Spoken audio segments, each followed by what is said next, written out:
কোনো কোম্পানিকে হ্যাক কিংবা সেই কোম্পানির ডাটা ব্রিচেসের জন্য হ্যাকারকে হায়ার করা থেকে শুরু করে রয়েছে সেখানে পাওয়ারফুল ড্রাগস এবং বিভিন্ন ভয়ানক ওয়েপেন কেনাবেচার গুপ্ত বৃহৎ মার্কেট প্লেস। আর তার সাথেও এখানে দিনের পর দিন ঘটে চলেছে বিভিন্ন ধরনের মাথা খারাপ করা ডিস্টার্বিং অ্যাক্টিভিটি।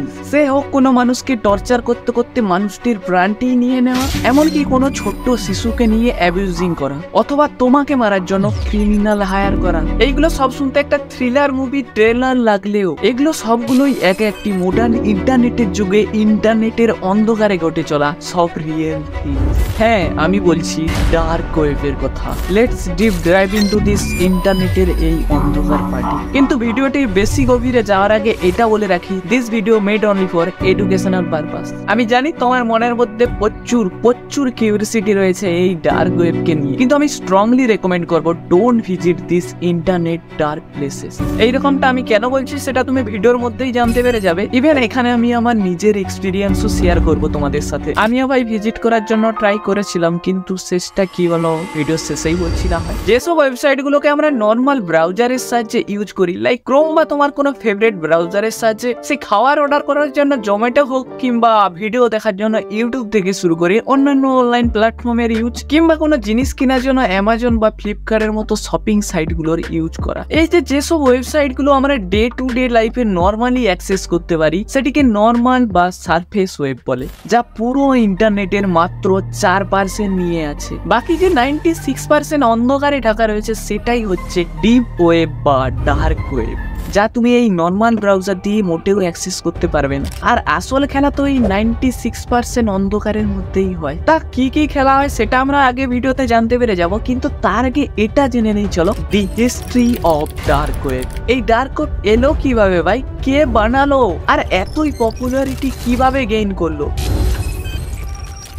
যতদূর জানা যায় যে ডার্ক ওয়েবের আবির্ভাব 2000 সালের মার্চ মাসে ফ্রি নেট প্রকাশের মাধ্যমে শুরু হয়েছিল। এবার ফ্রি নেটটি হচ্ছে এটি একটি ফ্রি সফটওয়্যার যেটি তোমাকে ইন্টারনেটের মধ্যে অ্যানোনিমাসলি ফাইল শেয়ারিং করতে সাহায্য করে। আর এই যে প্রজেক্টটি এটি বানিয়েছিল ইউনিভার্সিটি অফ এডিনবার্গের স্টুডেন্ট ল্যান ক্লার্ক, আর যেটির মূল উদ্দেশ্য ছিল যে কেউ ইন্টারনেটে অ্যানোনিমাসলি কমিউনিকেট করতে পারবে এবং অনলাইনে অ্যানোনিমাসলি ফাইল শেয়ারিং করতে পারবে। যদিও এটা সে সময় অতটা পপুলারিটি গেইন করতে পারেনি, কিন্তু কোথাও না কোথাও এটা মানুষের মধ্যে অ্যানোনিমাসলি ইন্টারনেট ইউজ করার চাহিদাটা বাড়িয়ে দিয়েছিল। আর এটাই ছিল টর প্রজেক্ট উপস্থাপনের মূল ভিত্তি, টর দ্য অনিয়ন রাউটার। ডার্ক ওয়েবের ইতিহাসের কথা চলছে, আর সেখানে টর কিভাবে বাদ পড়তে পারে। টর, যার ফুল ফর্ম হচ্ছে দ্য অনিয়ন রাউটার, 2002 সালে একটি private internet browsing network Tor project নামে একটি তাদের প্রজেক্ট বের করে, যেটা কোথাও না কোথাও ইউজারের মধ্যে ইন্টারনেট ইউজ করার ধরনটা পাল্টে দিতে যাচ্ছে।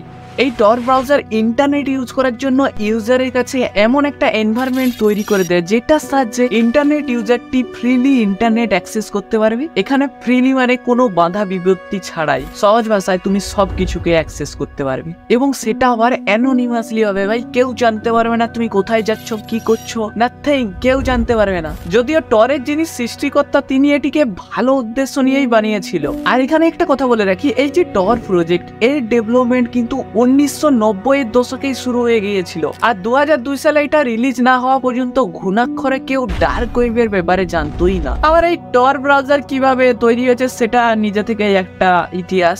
যাই হোক, 2002 সালে যখন এই টর প্রজেক্টটি লঞ্চ করা হয়েছিল, আর মানুষের মধ্যে এটা ধীরে ধীরে একটু একটু করে জানাজানি হলেও অনেকে সেটা ইউজ করতে পারতো না সহজে। এর মেন কারণ হলো এটিকে চালাতে গেলে তোমাকে একটু বেশি টেকি হতে হবে। নর্মাল নন টেকি পারসন এটাকে সহজেই চালাতে পারতো না, because of platform has complex and technical. আর তার সাথে আরো কিছু অসুবিধা রয়েছিল এর মধ্যে। আর এই অসুবিধার ব্যাপারগুলো জেনে টরের যে সৃষ্টিকর্তা তিনি কি করলেন, যাতে এটিকে সকলে সহজেই ইউজ করতে পারে, তাই 2008 সালে পুনরায় নতুন ভাবে টর ব্রাউজারটি ডেভেলপমেন্ট শুরু করা হলো, যার দ্বারা কি হলো টর ব্রাউজারটি সহজেই অ্যাক্সেসযোগ্য এবং ইউজার ফ্রেন্ডলি এই দুটোই হয়ে উঠলো। টর ব্রাউজারটি ইজিলি অ্যাক্সেসেবল এবং ইউজার ফ্রেন্ডলি করে রিলঞ্চ করার পর ইউজাররা সহজেই এটিকে ইউজ করে কমপ্লিটলি অ্যানোনিমাস ভাবে ইন্টারনেট ইউজ করা শুরু করলেও মানুষের কাছে কিন্তু তখনও ডার্ক ওয়েব ব্যাপারটা অতটা পপুলারিটি গেইন করতে পারেনি। Now let's know how dark web becomes so popular. Cryptocurrency invent হওয়ার আগে ডার্ক ওয়েবের মধ্যে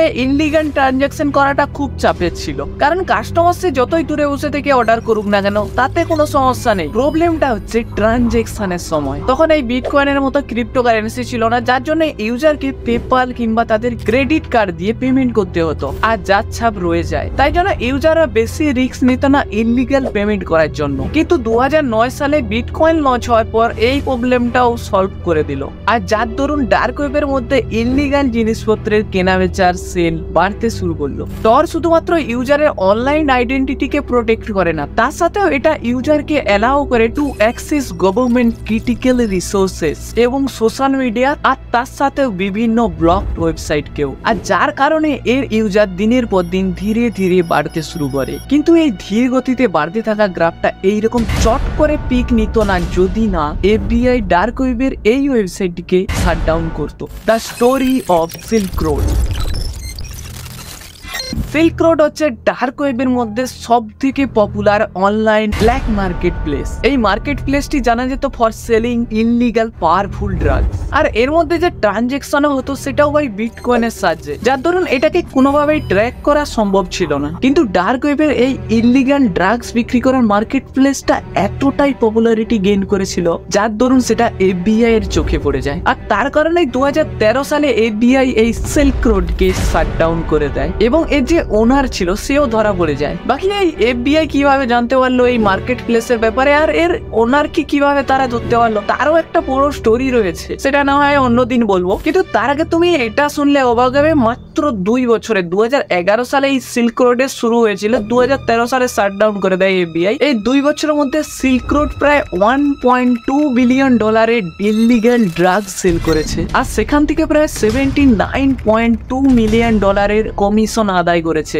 আর যেহেতু FBI এই অপারেশনটা করেছিল, তার জন্য মিডিয়াতে প্রচুর হাইপ ক্রিয়েট হয়েছিল, আর যার দরুন মানুষের কাছে ডার্ক ওয়েব ব্যাপারটা অনেক পপুলার হয়ে যায়। যদিও সিল্ক রোডকে 2013 সালেই শাটডাউন করে দিলেও তারই মধ্যে ডার্ক ওয়েবের মধ্যে সিল্ক রোড 2.0 ওপেন হয়ে যায়। কিন্তু এও ভাই বেশি দিন টিকতে পারেনি, মাত্র 1 বছর চলেছিল। তারপরে FBI জানতে পেরে যায়, আবার এটিকেও শাটডাউন করে দেয়। তারপর সিল্ক রোড 3.0 আসে, আর সেটাকেও শাটডাউন করে দেয়। আর এভাবেই দিনের পর দিন তৈরি হচ্ছে, শাটডাউন হচ্ছে। এর পিছনে মূল কারণটা হচ্ছে সিল্ক রোডের যে ওনার, যে প্রথমে সিল্ক রোডটিকে বানিয়েছিল, তিনি বলেছিলেন যে you can kill the silk road but you can not kill the idea of silk road. আর যার কারণে না জানে ডার্ক ওয়েবের মধ্যে কত না কত এইরকম ইললিগাল ড্রাগস বিক্রি করার মার্কেট প্লেস রয়েছে। আর এই সিল্ক রোডের ইনসিডেন্ট থেকে মানুষের মধ্যে, প্রত্যেকটা ইন্টারনেট ইউজারের কাছে ডার্ক ওয়েব ব্যাপারটা পপুলার হয়ে ওঠে। কিন্তু ডার্ক ওয়েবের মধ্যে কি এই শুধুমাত্র সিল্ক রোড ওয়েবসাইটের মতো ড্রাগস বিক্রি করার ওয়েবসাইটই রয়েছে? হ্যাঁ, রয়েছে, অনেক বিভিন্ন ধরনের ওয়েবসাইট রয়েছে। কিছু কিছু ওয়েবসাইটে বিভিন্ন ধরনের ডেঞ্জারাস মাথা খারাপ করা অ্যাক্টিভিটিও হয়, আর যেটা আমরা জানবো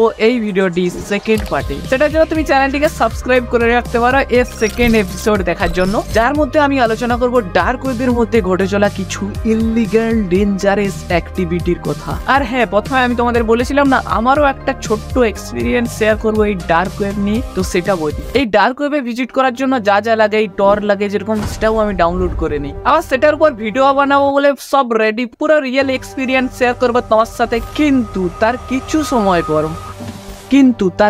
সময় পর মনে হয় 10 থেকে 15 মিনিট হবে, আনইনস্টল করে দেই টরকে। এবার এটা আমি কেন করলাম তুমি সেকেন্ড এপিসোডেই জানতে পারবে, যার মধ্যে বলবো আমি ডার্ক ওয়েবের কিছু ইললিগাল অ্যাক্টিভিটির কথা। জানলে তুমিও হয়তো হ্যাঁ। তার সাথে আমি এটাও বলে রাখি, I strongly recommend you don't visit this dark place of internet.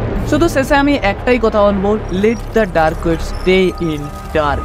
বাকি আজকের ভিডিওটা এতটাই। কমেন্ট করে জানাবে ভিডিওটা তোমার কেমন লেগেছে, আর এই বিষয়ে তোমার কি মতামত। আর হ্যাঁ, লাইকটা করবে ভিডিওটা যদি ভালো লেগে থাকে। চ্যানেলে নতুন হলে সাবস্ক্রাইবটাও করে দেবে। তো দেখাচ্ছে নেক্সট ভিডিওতে, বাই।